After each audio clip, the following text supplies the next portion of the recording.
Dice así la palabra del Señor, versículo 14.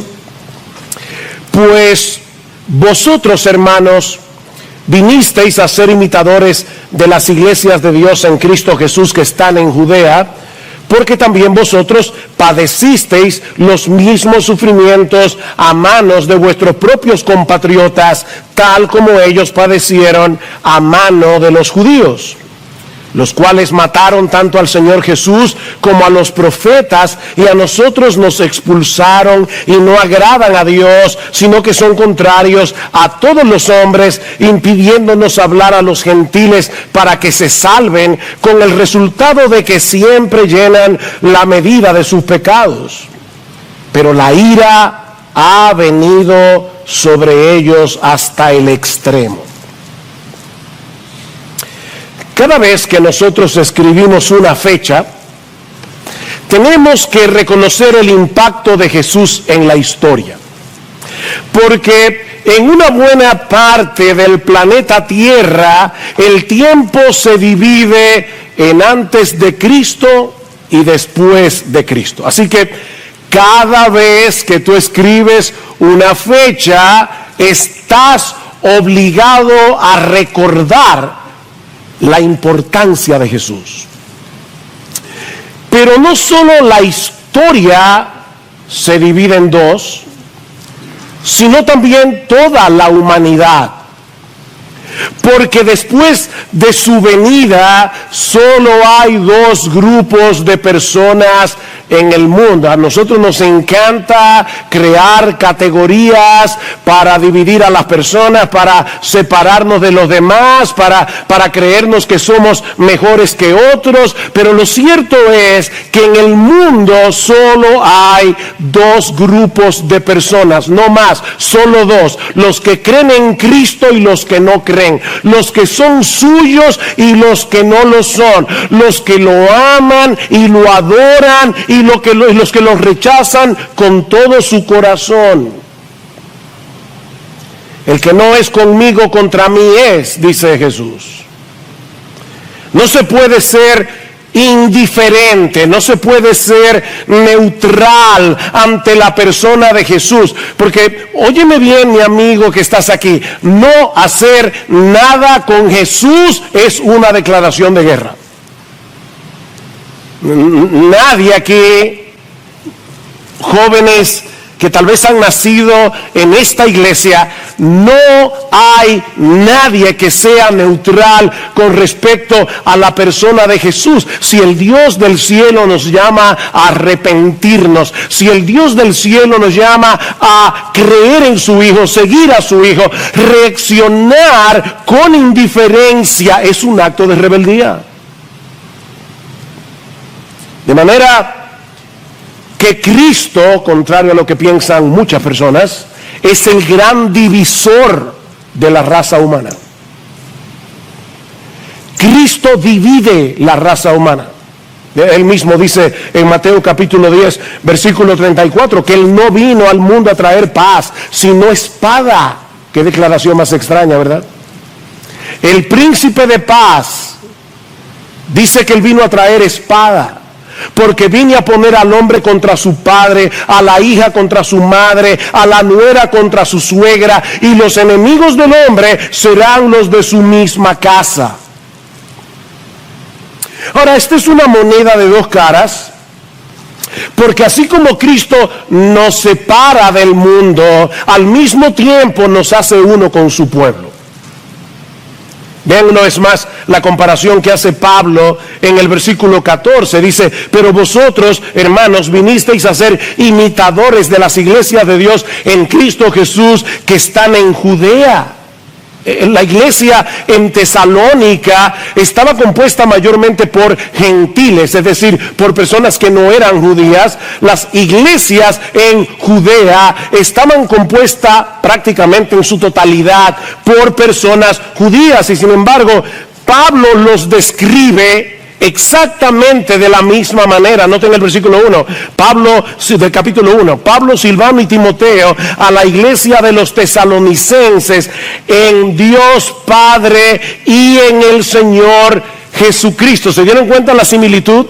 Las iglesias de Dios que están en Judea están en Cristo Jesús. Bueno, la iglesia en Tesalonicense está en Dios y Padre y en el Señor Jesucristo. En otras palabras, mis amados hermanos, la iglesia en Tesalónica, compuesta mayormente por gentiles, y las iglesias de Judea, compuesta mayormente por judíos, compartían la misma identidad.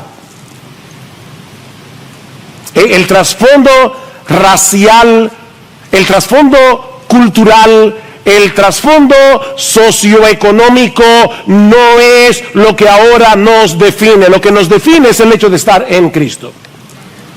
En Cristo. Y eso nos lleva, mis hermanos, a la primera enseñanza que podemos extraer de este pasaje y que no es del todo evidente en una primera lectura. Y es el hecho de que debido a nuestra unión con Cristo, somos un solo pueblo que compartimos una misma identidad. Vean de nuevo otra vez el versículo 14. Vosotros, hermanos, vinisteis a ser imitadores de las iglesias de Dios en Cristo Jesús que están en Judea. Cualquier iglesia de cualquier parte del mundo puede ser descrita exactamente de la misma manera. No importa que esté en República Dominicana, no importa que esté en Estados Unidos, no importa que esté en China, es la iglesia de Dios en Cristo Jesús que está en República Dominicana o que está en Cuba o que está en Chile o que está en donde sea. Tenemos la misma identidad. Ahora, hermano, para nosotros, leemos este pasaje en el día de hoy, siglo XXI, y nos resulta difícil entender lo sorprendente de esta conexión que Pablo hace aquí entre las iglesias de Judea y la iglesia en Tesalónica, porque nosotros no experimentamos en el día a día la profunda división que había entre judíos y gentiles en aquellos días. ¿Recuerdan ustedes la reacción de la mujer samaritana en Juan capítulo 4 cuando Cristo le pidió que le diera de beber? Una cosa normal. Tú tienes sed, vas caminando por la calle, te encuentras con una persona bebiendo agua, es lo más normal que tú le digas, dame de beber. Esta mujer reacciona y le dice, pero ¿cómo tú siendo judío me pides a mí de beber, que soy mujer samaritana? Porque judíos y samaritanos no se tratan entre sí, o como dice el texto, literalmente. Los judíos y los samaritanos no usan los mismos utensilios o no beben de los mismos vasos. Para un judío era impensable beber del mismo cántaro del que había bebido un samaritano, porque para ellos esa gente era inmunda. ¿O recuerdan cuando Pedro fue a casa de Cornelio a predicarle el evangelio? Dios tuvo que mostrarle primero una visión para enseñarle a Pedro que él no debía discriminar a Cornelio por el hecho de no ser judío. Y cuando finalmente Pedro accede a ir, ¿verdad?, a la casa de Cornelio a predicarle el evangelio a él y a su familia, escuchen con atención cómo Pedro inicia su mensaje. Vosotros sabéis cuán abominable es para un varón judío juntarse o acercarse a un extranjero. Pero a mí me ha mostrado Dios, que a ningún hombre llame común o inmundo. Miren, hermanos, se necesita cierta dosis de humildad para escuchar a un predicador que nos dice de entrada, antes yo pensaba que ustedes eran personas impuras, inmundas, despreciables, abominables. Como para decirle, gracias Pedro, nos vemos después. Pero Cornelio quería oír el evangelio. Mis hermanos, esa era la perspectiva generalizada que los judíos tenían del resto del mundo. Eran perros gentiles. Hasta que Cristo derribó la pared de separación, como dice Pablo en Efesios capítulo 2, versículo 14. Todos aquellos que creen en Él son uno en Cristo. Mis hermanos, Cristo está edificando una iglesia que no toma en cuenta nuestras diferencias sociales, raciales, económicas, educacionales. Ahora tenemos, dice Pablo en Efesios capítulo 4, versículos 4 al 6, y cantamos hace un momento acerca de eso. Tenemos una misma esperanza, un solo Señor, una sola fe, un solo bautismo, un solo Dios y Padre de todos, que está sobre todos, por todos y en todos. Las cosas que nos unen en Cristo son más importantes que las que nos distinguen a unos de otros humanamente hablando. Miren, mis hermanos, nosotros tenemos más cosas trascendentales en común con un chino cristiano que con un dominicano incrédulo. Un doctor de Harvard tiene más cosas trascendentales en común con un analfabeto cristiano que con otro doctor de Harvard. Somos uno en Cristo. Y mis hermanos, eso debe producir en nosotros un fuerte apego por nuestra iglesia local y un amor sincero y genuino por la iglesia universal. La iglesia de Cristo no son estas cuatro paredes. Somos parte de algo mucho más grande. Somos uno en Cristo, por más distinto que seamos en otras cosas. Pero eso que nos une con otros creyentes es precisamente lo que nos separa del mundo. Y es lo que produce oposición y rechazo por el hecho de ser cristianos. Lo que nos lleva a la segunda enseñanza de nuestro pasaje. Ya hemos visto que debido a nuestra unión con Cristo somos un solo pueblo, que compartimos una misma identidad, pero aprendemos también que debido a nuestra identificación con Cristo somos un pueblo que compartimos la misma hostilidad.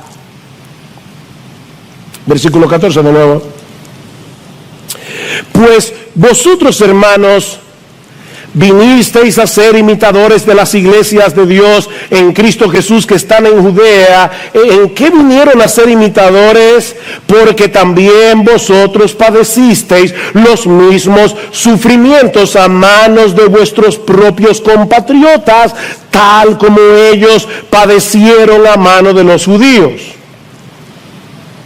Todas las iglesias de Cristo, las verdaderas iglesias de Cristo, independientemente de la denominación, independientemente del país donde estén, nos parecemos en varias cosas. Mira, cuando tú vas a una verdadera iglesia, y puede ser que la forma de alabanza sea distinta, puede ser que hayan cosas que no sean exactamente como la practican en tu iglesia, pero cuando tú vas a una verdadera iglesia del Señor Jesucristo, tú te sientes identificado. Hay cosas importantes en común, y una de ellas es que todas experimentan rechazo y oposición. Los creyentes en Tesalónica estaban experimentando de parte de sus compatriotas lo mismo que los creyentes de Judea estaban experimentando de parte de los judíos, porque la oposición contra los cristianos no es circunstancial, no es regional, es mundial.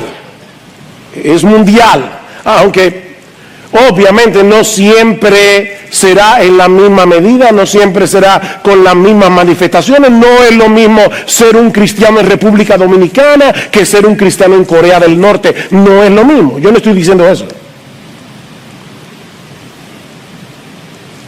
Pero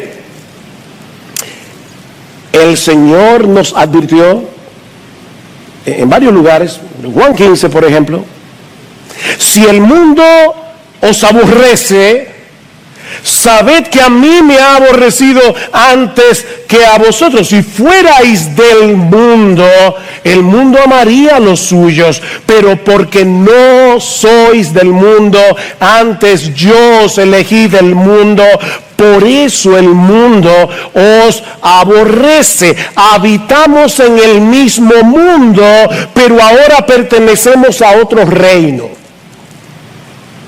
Tenemos otro Señor, otro amo, otro dueño. Nos regimos por motivaciones y valores distintos y eso crea problemas. Pablo le dice a Timoteo en su segunda carta que todos, subrayen eso, todos los que quieren vivir piadosamente en Cristo Jesús padecerán persecución. Nota, mi hermano, que Pablo no dice algunos, Pablo no dice la mayoría, Pablo dice todos los que quieren vivir piadosamente en Cristo Jesús padecerán persecución. La única manera en que un creyente puede evitar esa persecución es esforzándose por parecerse al mundo lo más posible. Pero todos los que quieren vivir piadosamente en Cristo Jesús padecerán persecución. Eso es inevitable. Capítulo 3, versículo 3. Pablo dice: yo les escribí esto a fin de que nadie se inquiete por causa de estas aflicciones, porque vosotros mismos sabéis que para esto hemos sido destinados. Ustedes saben eso, yo se lo dije cuando estaba allá, que vamos a ser perseguidos. Pero en vez de llenarse de amargura, en vez de llenarse de resentimiento en medio de la persecución, mis hermanos, estos nuevos creyentes en Tesalónica estuvieron dispuestos a sufrir por causa de su fe. Y eso es lo que mueve a Pablo a darle gracias a Dios, porque esa perseverancia es un fruto de la obra de la palabra de Dios en nosotros por medio de su Espíritu. Y ahora vamos a tener que conectar el versículo 13 con el 14. Lo estudiamos hace 3 domingos atrás. ¿Qué dice el versículo 13? Por esto también nosotros sin cesar damos gracias a Dios, de que cuando recibisteis la palabra de Dios que oíste de nosotros, la aceptasteis no como la palabra de hombres, sino como lo que realmente es la palabra de Dios, la cual también hace su obra en vosotros los que creéis. Como Pablo sabía que la palabra de Dios estaba obrando en los tesalonicenses, precisamente por el hecho de que ellos estaban perseverando en medio de la persecución. Versículo 14: pues vosotros, hermanos, yo sé que la palabra de Dios está obrando en ustedes y por eso le doy gracias a Dios, y la razón es porque vosotros, hermanos, vinisteis a ser imitadores de estas iglesias en Judea que estaban siendo y están siendo perseguidas. Lo que Pablo está diciendo aquí es algo como esto: mis hermanos, yo sé que la palabra de Dios está obrando en ustedes.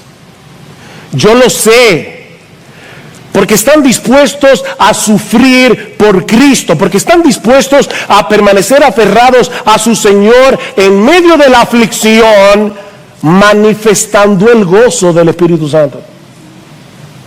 No olviden el capítulo 1, versículo 6. Porque nosotros estudiamos una carta en la iglesia y nos pasan meses entre un texto y otro. Pero esta fue una carta que ellos leyeron como una carta. ¿Y cómo se lee una carta? Ustedes leen una carta, una hoja hoy, otra hoja mañana y otra hoja pasado mañana. O ustedes leen la carta entera. Bueno, ellos leyeron la carta. ¿Y saben lo que dice esta carta un poco antes en el capítulo 1, versículo 6? Y vosotros vinisteis a ser imitadores de nosotros y del Señor, habiendo recibido la palabra en medio de mucha tribulación, con el gozo del Espíritu Santo. Y si estuvieron atentos a la lectura de Salvador al principio, En la segunda carta, en el capítulo 1, en el versículo 3, Pablo dice: siempre tenemos que dar gracias a Dios por vosotros, hermanos, como es justo, porque vuestra fe aumenta grandemente y el amor de cada uno de vosotros hacia los demás abunda más y más, de manera que nosotros mismos hablamos con orgullo de vosotros entre las iglesias de Dios, por vuestra perseverancia y fe en medio de todas las persecuciones y aflicciones que soportáis. ¿No es verdad, mis hermanos, que muchas veces cuando estamos en medio de una aflicción nos aislamos de la gente? Tendemos a ser individualistas. Estos creyentes experimentaron todo lo contrario. Ellos estaban siendo perseguidos, estaban en medio de mucha aflicción. ¿Y qué estaba pasando entre ellos? Dice: el amor de cada uno de vosotros hacia los demás abunda más y más. Y Pablo dice: yo le doy gracias a Dios. Como dice Ligon Duncan, Pablo mira a estos creyentes de Tesalónica manteniendo su fe en medio de una intensa persecución, y eso despierta su gratitud hacia Dios. Te doy gracias, Señor, porque el evangelio es tan real en sus vidas que están dispuestos a sangrar por él. Y eso es solo una obra del Espíritu Santo. Eso no es natural. Miren, mis hermanos, y yo me sentí muy amonestado, honestamente, esta semana, viendo otra vez esta actitud de Pablo de dar gracias por otros. Mis hermanos, nosotros debemos tener ojos para ver la obra de Dios en las vidas de nuestros hermanos que sufren, y que sufren bien, y darle gracias a Dios por lo que Él está haciendo en esos hermanos. Y miren, no tiene que ser algo tan dramático como morir en una hoguera. Hay creyentes aquí que son rechazados por sus familiares incrédulos por el mero hecho de ser cristianos, y aún así no reniegan de su fe. Hay hermanos aquí que no han podido seguir escalando en su empresa, no pueden seguir escalando. ¿Saben por qué? Porque rehúsan comprometer su integridad. Gloria a Dios por esos creyentes. El Espíritu Santo está obrando allí. Hay algo que el Espíritu de Dios está haciendo. Hay jóvenes aquí, jóvenes que son burlados en los colegios, en las universidades, porque ellos deciden ir en contra de la corriente, porque ellos tienen pantalones como para comportarse como cristianos en medio de una generación que parece haber perdido la brújula moral.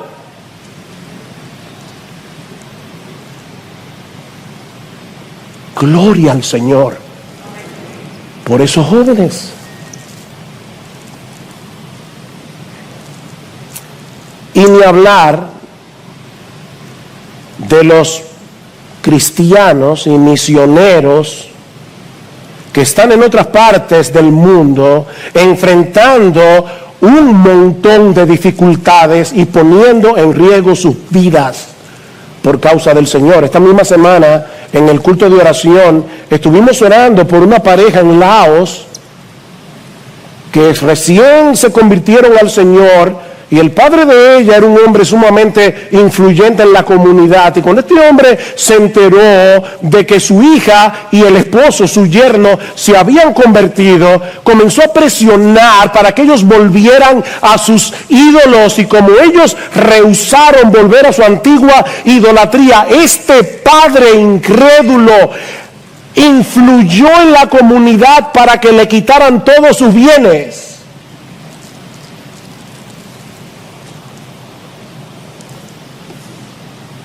Ese es el tipo de cosas que los cristianos han estado padeciendo a lo largo de toda la historia, ¿no?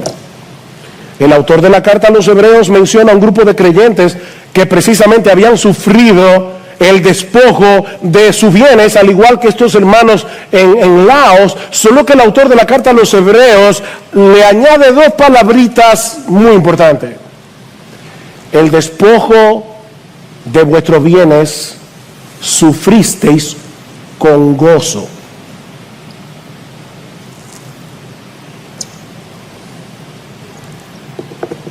Ponte ahí, en esos pantalones. Te lo quitaron todo por causa de Jesús. Y tú eres capaz de decir, amén, Cristo es más valioso que todo eso. ¿Ustedes recuerdan a Pablo y a Silas en Filipos?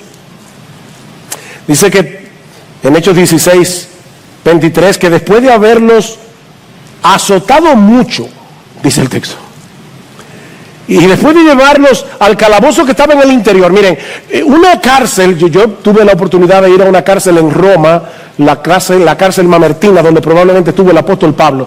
Miren, una cárcel en aquellos días, en el piso más de arriba, era horrible. A Pablo y a Silas lo pusieron en la cárcel de más adentro, encadenados. ¿Y saben lo que sucedió? Que a medianoche los presos oían a Pablo y a Silas orando y cantando himnos a Dios. Golpeados, magullados, encadenados, cantando himnos a Dios. ¿Cómo explicamos algo así? Por la obra del Espíritu Santo.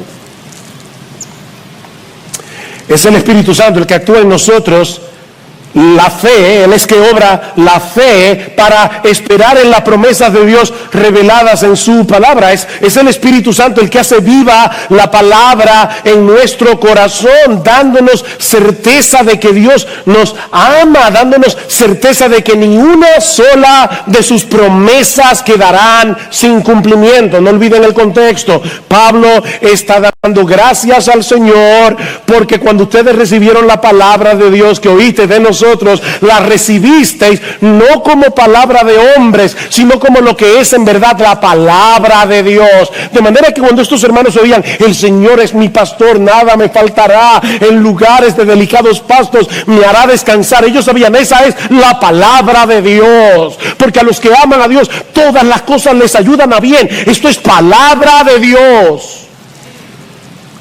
Y el Espíritu Santo está allí recordándonos y obrando en el corazón y diciéndote, hijo mío, esta es palabra de Dios, palabra de Dios. Estas no son promesas vacías, esto no es sopa de pollo para el alma, no. Esto es palabra de Dios.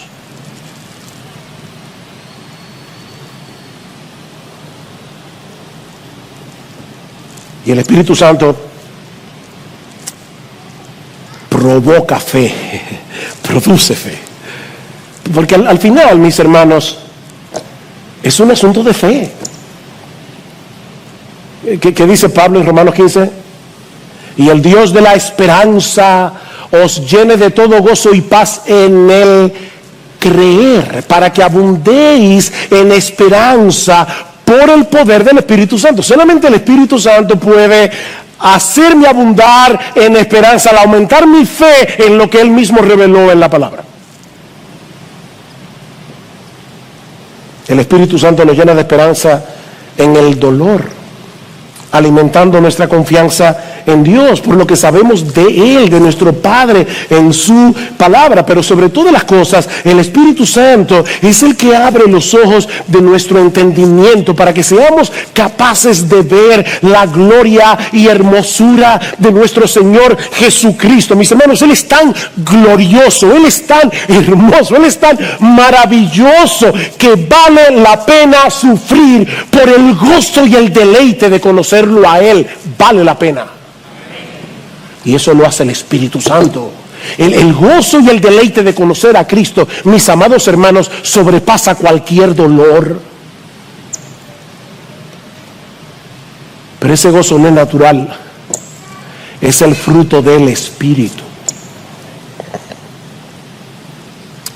Y a medida que el Espíritu va abriendo nuestros ojos y nosotros vamos viendo la gloria de nuestro Señor, algo sucede, nos vamos pareciendo cada vez más a Él. Contemplando su gloria, somos transformados de gloria en gloria en la misma imagen como por el Espíritu del Señor. Nos convertimos en sus imitadores, como dice Pablo. Se dieron cuenta en 1:6, dice: vosotros vinisteis a ser imitadores de nosotros y del Señor, de nosotros y del Señor.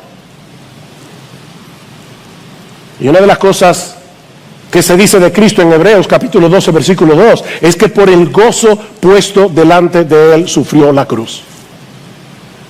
Cuando somos imitadores del Señor, somos capaces de sufrir con gozo. Por el gozo puesto delante de Él sufrió la cruz. No por el gozo de sufrir.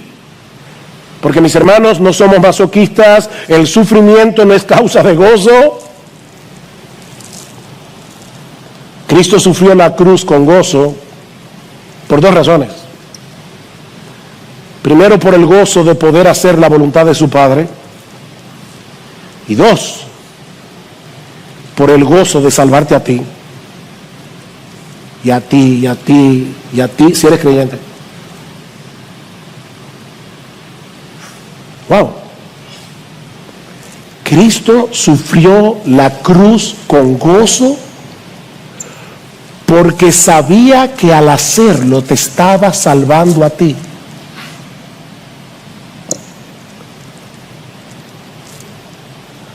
Así que al reaccionar de este modo, en medio de su aflicción, estos creyentes en Tesalónica estaban imitando a los misioneros que les llevaron el Evangelio, estaban imitando a los hermanos de Judea, y todos a su vez estaban imitando a Jesús, al que tú y yo también tenemos que imitar, en ese sentido.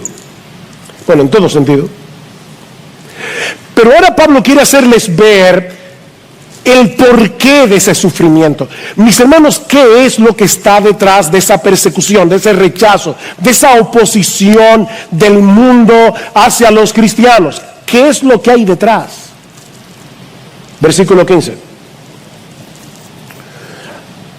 Dice: ustedes están padeciendo de sus compatriotas lo mismo que ellos padecieron a mano de los judíos, los cuales mataron tanto al Señor Jesús como a los profetas, y a nosotros nos expulsaron y no agradan a Dios, sino que son contrarios a todos los hombres, impidiéndonos hablar a los gentiles para que se salven, con el resultado de que siempre llenan la medida de sus pecados.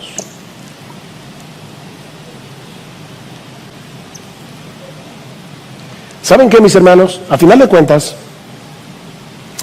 el problema del mundo incrédulo con los cristianos va más allá de un asunto personal. Es personal, pero por lo que representamos. En realidad, es un rechazo a la verdad de Dios y al Mesías de Dios. Eso es lo que está detrás. Esta acusación de Pablo es tan seria contra los judíos que algunos han acusado a Pablo de ser antisemita. Increíble. Es decir, alguien que odia a los judíos. Ahora, hermanos, esta es una acusación absurda. Primero, porque Pablo era judío. Segundo, porque él mismo fue un perseguidor que trató de detener el avance del evangelio. Y cuando Pablo conoció al Señor, el anhelo de su corazón era que el pueblo de Israel se salvara. Dice en Romanos capítulo 9, versículo 3, mira, si yo tuviera que ser condenado para que ellos sean salvados, que me condene yo. Y yo nunca he sentido eso por nadie, ni he orado así. El deseo de mi corazón y mi oración a Dios por Israel, Romanos 10, 1, es para salvación. Pablo no era un antisemita. Eso es absurdo. No, Pablo escribió seguramente este pasaje con mucho dolor en el corazón. Pero todo lo que dice contra los judíos es tristemente cierto, y todo se encierra en una cosa: el rechazo del mundo incrédulo a la verdad de Dios y al Mesías de Dios. Mataron al Señor Jesús, dice Pablo. Por más que los romanos lo llevaron a la cruz, los judíos fueron responsables de su muerte. Ellos lo entregaron al poder civil, acusándolo falsamente para que fuera crucificado. Mataron al Señor Jesús, mataron a los profetas.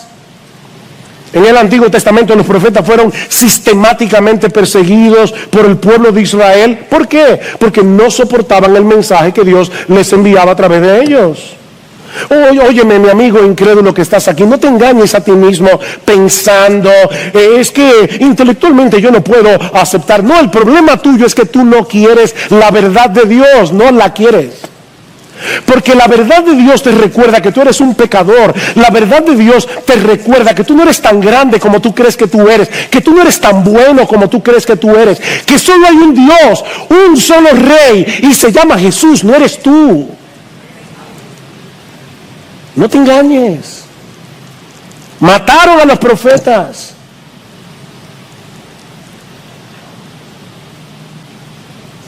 Expulsaron a los misioneros cuando le llevaron el evangelio. Dicen en Hechos 17:5 que los judíos, llenos de envidia, oigan esto, llenos de envidia, llevaron a algunos hombres malvados de la plaza pública, organizaron una turba y alborotaron la ciudad. Y es por eso que Pablo los acusa nada más y nada menos que oponerse a todos los hombres.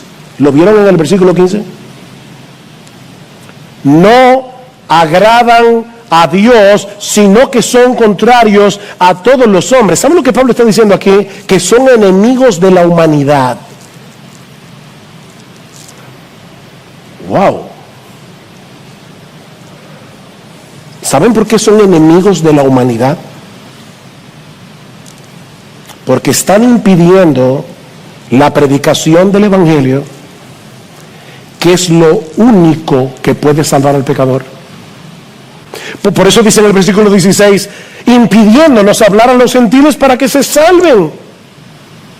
Impidiéndonos hablar a los gentiles. Miren, mis hermanos, no hay un pecado más odioso a los ojos de Dios que tratar de frenar el avance del evangelio. ¿Sabes por qué? Porque la mayor necesidad de cualquier hombre es reconciliarse con Dios por medio de la persona y la obra de nuestro Señor Jesucristo. Eso es lo más odioso a los ojos de Dios.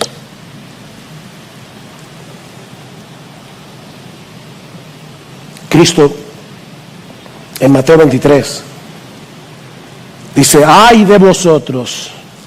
Y cuando Cristo dice ay de vosotros, escribas y fariseos, hipócritas, porque cerráis el reino de los cielos delante de los hombres, pues ni vosotros entráis, ni dejáis entrar a los que están entrando. Wow. Y un poco más adelante, Cristo dice, ustedes llenan la medida de la culpa de vuestros padres. ¿No es muy similar a lo que dice Pablo aquí? Dice, impidiéndonos hablar a los gentiles para que se salven, con el resultado de que siempre llenan la medida de sus pecados.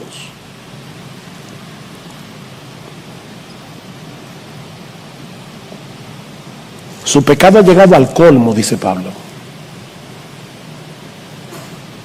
A tal punto que la ira de Dios, dice él, versículo 16, ha venido sobre ellos hasta el extremo.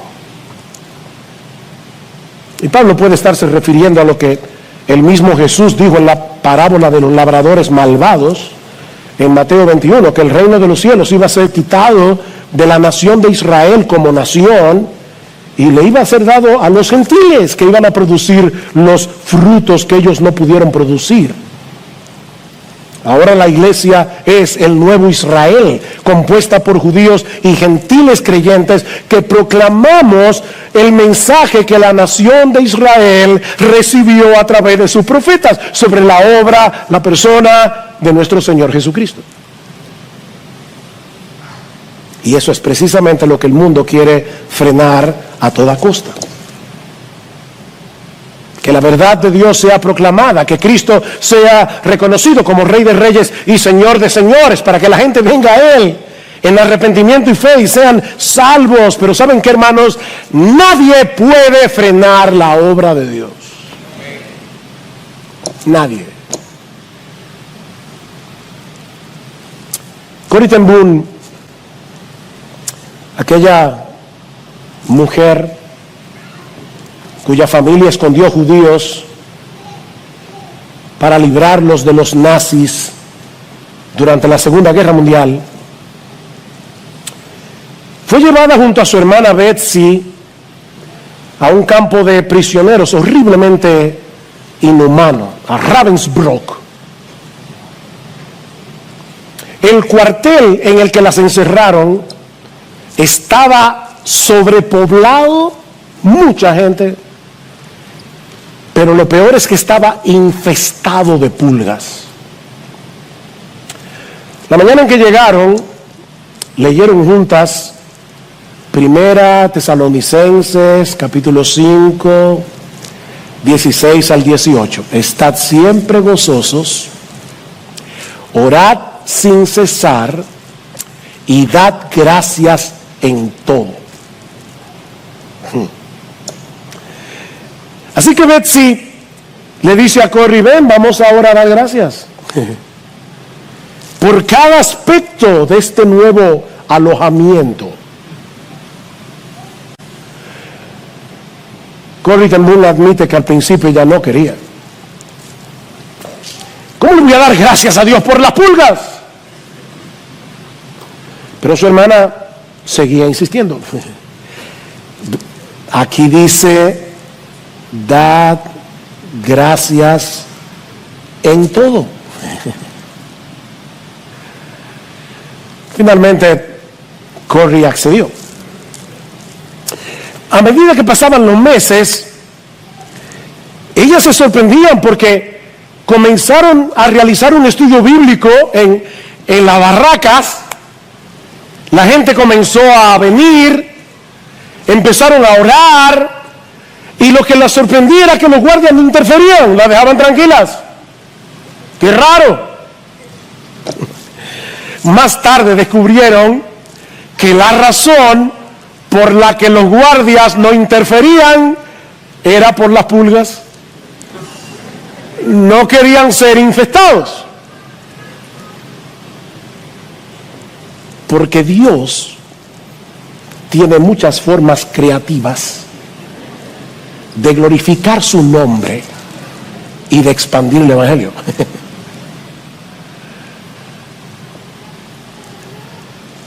Nadie puede frenar el Evangelio. Nadie. Y miren, aunque este es un pasaje muy duro, si lo vemos desde otra perspectiva también es muy esperanzador. Mis hermanos, el hombre que escribió estas palabras un día estuvo del otro lado de la verja. No lo olviden. De Saulo de Tarso se dice en Hechos capítulo 9, versículo 1, que respiraba amenazas y muerte. Es muy imaginar eso. Una persona que respira amenazas y muerte contra los discípulos del Señor. Y en el capítulo anterior dice que hacía estragos en la iglesia.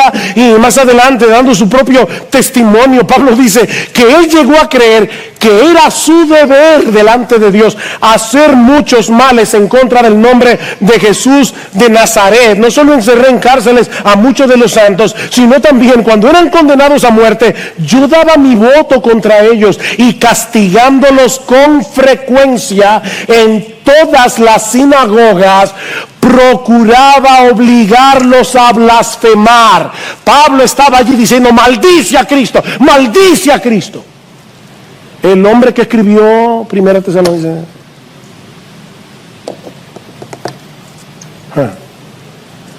¿Qué Dios tenemos nosotros? Pablo odiaba a Cristo y a los cristianos con cada fibra de su ser. Pero mis hermanos, no existe un ser humano en el mundo que pueda oponerse al llamado eficaz del Espíritu Santo. No lo hay.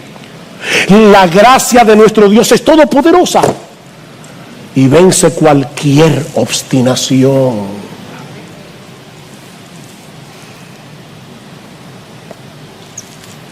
Mi hermano, no pierdas las esperanzas con tus hijos, no pierdas la esperanza con tu cónyuge incrédulo, no pierdas la esperanza con esos amigos que amas, por más endurecidos que estén hoy en sus corazones, porque Dios puede soplar sobre ese valle de huesos secos y traerlos de la muerte a la vida por el poder del Espíritu Santo.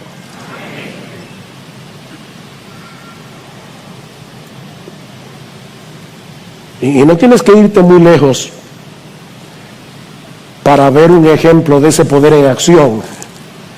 Mírate en el espejo.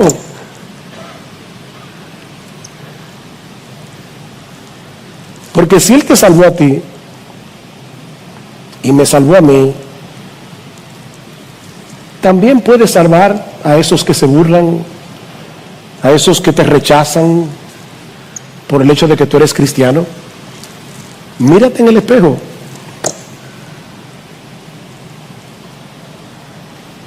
Ahora, no olvides que ese Dios que salva lo hace a través de la predicación del Evangelio. Vamos a ver este pasaje al revés. Si no hay algo más odioso para Dios que frenar la predicación del Evangelio, que hablemos de Cristo a los perdidos, entonces yo supongo que no puede haber nada más valioso a los ojos de Dios, algo que traiga más alegría y gozo a su corazón, que hagamos precisamente eso.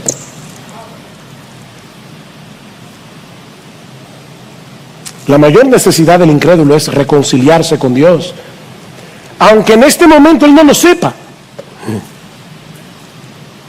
Aunque ahora se encuentre a gusto con sus cadenas, él necesita liberación, él necesita ser rescatado del dominio, de las consecuencias del pecado que lo está llevando engañado a una condenación eterna. Y mis hermanos, ellos solos podrán ser salvos si tienen un encuentro con Cristo por medio de la predicación de su evangelio. Ese es el instrumento poderoso que usa Dios para salvar a los perdidos.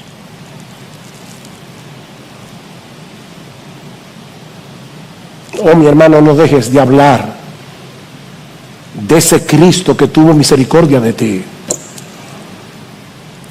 y que te trajo a salvación por el poder de su Espíritu Santo, porque Él puede salvar a otros por medio de tu predicación.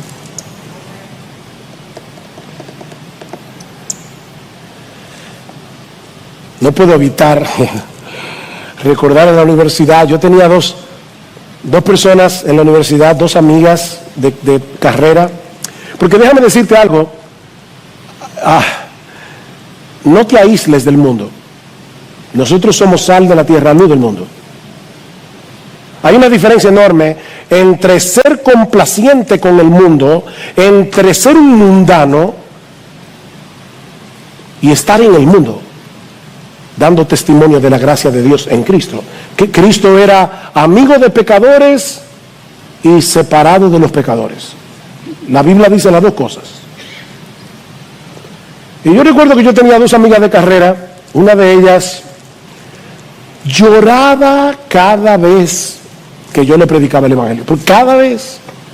Y yo le decía a mis amigos, les decía a Gloria sobre todo, yo creo que fulana va a ser, yo como nuevo creyente en mi romanticismo, ella va a ser la primera persona que se va a convertir a través de mi predicación. Y esta muchacha tenía una amiga que parecía un blog de 8. Ustedes saben lo que era un blog de 8. Y yo siempre pensaba, fulana se va a convertir, pero esta otra es tan dura. Final de la historia. Esta fulana todavía es incrédula y el blog de 8 ya partió para estar con el Señor. Es nuestra querida hermana Ica, que de repente un día me dijo, mira, llévame a un estudio bíblico.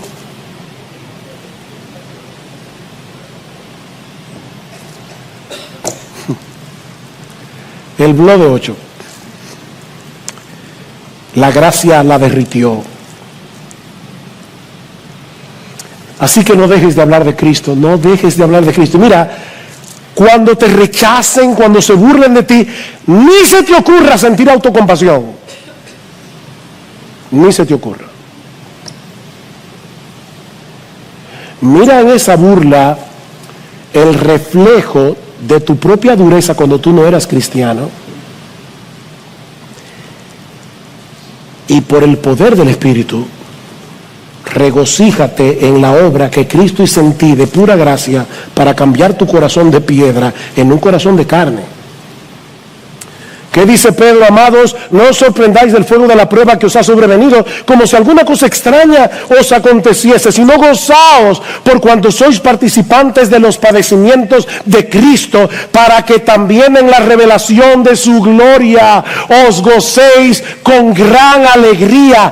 Si sois vituperados por el nombre de Cristo, sois bienaventurados, porque el glorioso Espíritu de Dios reposa sobre vosotros.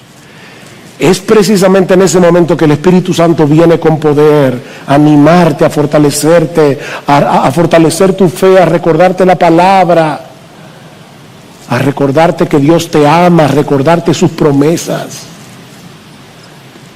Bienaventurados sois. Pero no quiero terminar sin hacer una pregunta a las personas que nos visitan. Mi amigo, ¿en cuál de los dos bandos estás tú? ¿A cuál de los dos reinos tú perteneces? Porque si Cristo no es tu rey, tu amo, tu Señor, tú estás en el reino equivocado. Un reino que ya fue vencido hace 2000 años y cuyos súbditos van camino a una condenación eterna si mueren en sus pecados. Mi amigo, en todo el universo hay un solo rey legítimo y se llama Jesús. Un rey que tiene plena autoridad para decidir el destino eterno de los hombres. Y Él te ofrece hoy perdón y reconciliación. Si vienes a su trono de gracia, clamando por misericordia, confiando únicamente en Él. Él es el único rey que siendo el Dios de gloria, estuvo dispuesto a humillarse hasta lo sumo, pagando con su propia vida la deuda eterna de los suyos, muriendo por ellos en una cruz. ¿Qué rey hay como nuestro rey? Él es el único rey en todo el universo que de verdad gobierna a favor de su pueblo, que solo procura nuestro bien, nuestro verdadero bien, aquí y por toda la eternidad. Y todavía, mi amigo, las puertas de su reino están abiertas para ti,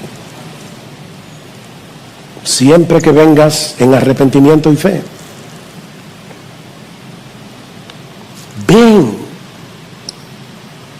Ven ahora, no es mañana. Ven, deja atrás ese amo malo, cruel, que quiere arrastrarte consigo a que compartas su condenación eterna en el infierno. Es que no te das cuenta que te están engañando. Por favor, ven. Acógete por fe a la misericordia del Señor. Acógete al perdón que el Rey de Reyes y Señor de Señores